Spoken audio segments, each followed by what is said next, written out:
बाहुबली जैन धर्म के प्रथम तीर्थंकर और प्रतापी सम्राट ऋषभदेव के पुत्र थे। ऋषभदेव अपना राज्य अपने बेटों में बांटकर तपस्या करने निकल जाते हैं। उनके बड़े बेटे भरत चक्रवर्ती सम्राट बनने की महत्वाकांक्षा में अपने छोटे भाई पोधनपुर के राजा बाहुबली के पास अपना दूत भेजते हैं। भाई के रूप में आदर करता हूँ, पर अधीनता स्वीकार नहीं। युद्ध के लिए मैं भी सिद्ध हूँ, ये कह के बाहुबली दूत को लौटा देते हैं। फलस्वरूप दोनों की सेनाएं युद्ध के लिए एक दूसरे के सामने खड़ी हो जाती हैं। अजीब विडंबना थी। शांति का संदेश देने वाले ऋषभदेव के दोनों पुत्र एक बहुत बड़े युद्ध के मुहाने पर थे, जिसमें जन और धन की हानि निश्चित थी। इसका एक बहुत ही सुंदर उपाय निकाला गया। ये तय हुआ कि सैनिक युद्ध के बजाय बाहुबली और भरत के बीच 3 प्रतियोगिताएं होंगी, जिसमें दोनों के बीच धैर्य, संयम और शक्ति की परीक्षा होगी। ये प्रतियोगिताएं थी नेत्र युद्ध, जल युद्ध और मल्ल युद्ध। बाहुबली भरत को तीनों युद्ध में हरा देते हैं।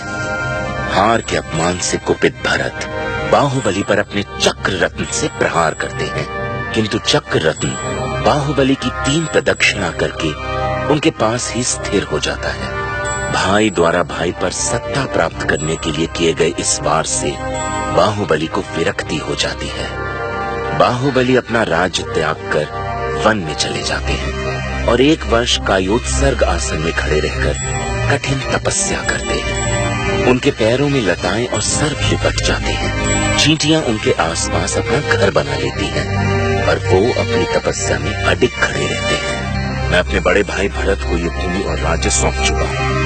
मेरे दोनों पैरों के नीचे की भूमि भी मेरी नहीं, भ्राता भरत की है, जिस पर मैं खड़ा हूँ। ये आंतरिक भाव बाहुबली को था, इसलिए 1 वर्ष तक तपस्या करने पर भी बाहुबली को केवल ज्ञान की प्राप्ति नहीं हुई।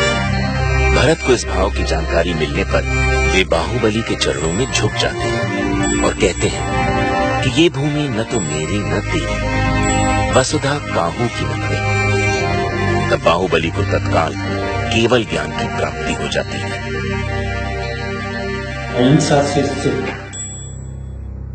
त्याग से शांति, मैत्री से प्रगति और ध्यान से सिद्धि, ये 4 संदेश भगवान बाहुबली स्वामी ने दिया है। ये विश्व शांति के लिए शाश्वत संदेश है। अहंकार को त्याग करने से, मायाचार को त्याग करने से, लोभ को त्याग करने से शांति मिलती है। आज तक धार्मिक इतिहास में उनकी जैसी तपस्या आज तक किसी ने नहीं की। इसलिए कठोर तपस्या, उनकी सहनशीलता, उनके उपवास, 365 दिन का अन्न जल त्याग करके कोई खड़े हो सकते हैं क्या?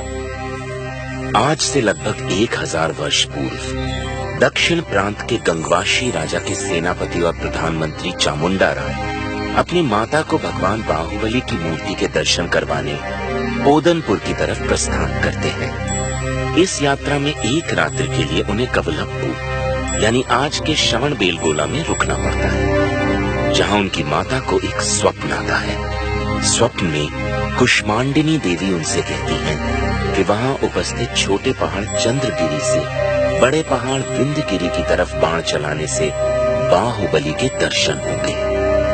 अगली सुबह ऐसा करने से चामुंडा राय को विंध्यगिरी पर्वत पर बाहुबली के विशाल रेखा चित्र के दर्शन होते हैं।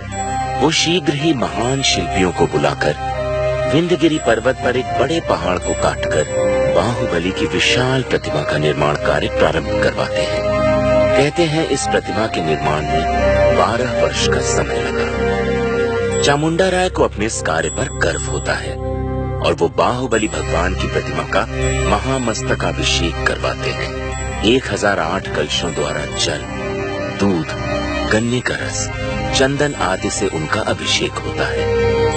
उनके अनेक प्रयत्नों के बाद भी कोई द्रव्य भगवान बाहुबली के हृदय के नीचे नहीं पहुंचता और अभिषेक पूर्ण नहीं हो पाता। तभी कुष्मांडिनी देवी एक वृद्ध महिला गुल्लिका जी के रूप में अपने हाथ में एक छोटी सी लुटिया लेकर आती है। उनके अभिषेक करने पे बाहुबली भगवान का मस्तकाभिषेक पूर्ण होता है और चामुंडा राय का अहंकार नष्ट होता है। गुल्लिका जी द्वारा डाली गई छोटी सी लुटिया से एक श्वेत सरोवर का निर्माण होता है। कन्नड़ में श्वेत सरोवर को बेलगोल कहा जाता है, जिसके कारण इस जगह का नाम बेलगोला पड़ा। जैन मुनि का प्राचीन नाम श्रवण है, तो आगे चल के इसे नया नाम